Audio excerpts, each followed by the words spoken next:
So we're here talking about success. You guys have created a new model for success, both for the seller of a house and for the people selling the house. That's why I had you on the show, because you're doing something radically different. I want people to know that this is available to them. Now, you guys are obviously very passionate about what you do. I'm just curious, how did you meet and come to work together and now be together? And you're married, right? We are, so, yes. Talk about that. How did this whole process of partnership start? Well, it's a long story, and I could go on and on about it, but I'll give you the brief, short version. Lisa and I met at a networking event, and at that time, I was running large real estate brokerages. I had a few hundred real estate agents working under my real estate license, and Lisa had spent 20 years as a CPA. And we enjoyed talking about real estate. We began dating, and eventually we got married. Lisa decided that she wanted to make a career change. She had incredible transferable skills in her accounting practice that she felt would be beneficial for real estate. And her grandmother enjoyed investing in real estate, and so she always found it very interesting. So she joined one of my offices, and what was interesting about it was that Lisa brought all this really interesting outsider perspective to the residential real estate business. And she's a very smart strategist as a CPA.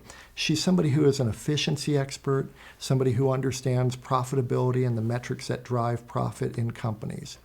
And she looked at residential real estate from a completely different way than I had, having spent 20 years in it already. Interestingly, Lisa has been interviewed and quoted 3 different times recently by the Wall Street Journal discussing real estate matters and taxes.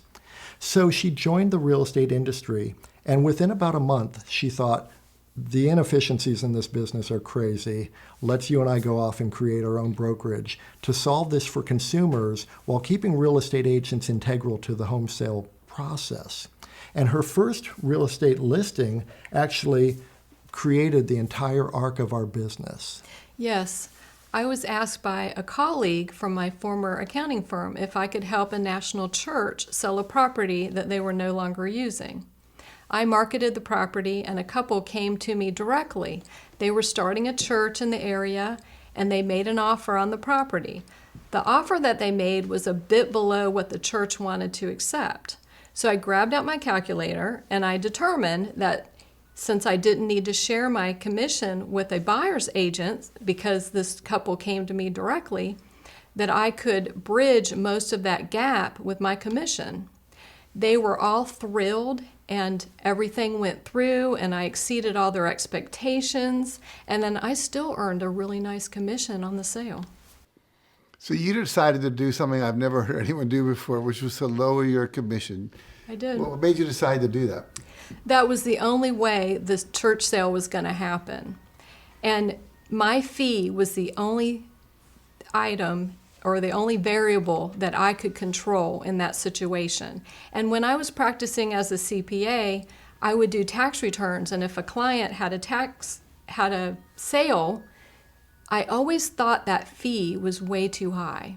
Mm-hmm. So I just had taken on the job to help the church, and I needed to help them sell a property that they were still paying to carry, but they were no longer using. And at the same time, I could help that sweet couple get that church property and reach their goals and dreams. So how could I not do everything I could to help them? Mm-hmm. Jack, that fee gets in the way more often than people realize. Lisa saw a way to think outside the box, think of a different way to solve a problem, and she still earned a very nice commission on it. We had looked at this from a completely different perspective. Over the years, many real estate agents had come to me when I was their managing broker and said that home sellers were demanding lower fees, either during the listing process or when a negotiation hit a stalemate, as was the case in that church transaction. That's right. And that's market research right there. And when you find out what your customers want, you need to figure out a way to give it to them. Ask them, they will tell you. Right. Yeah.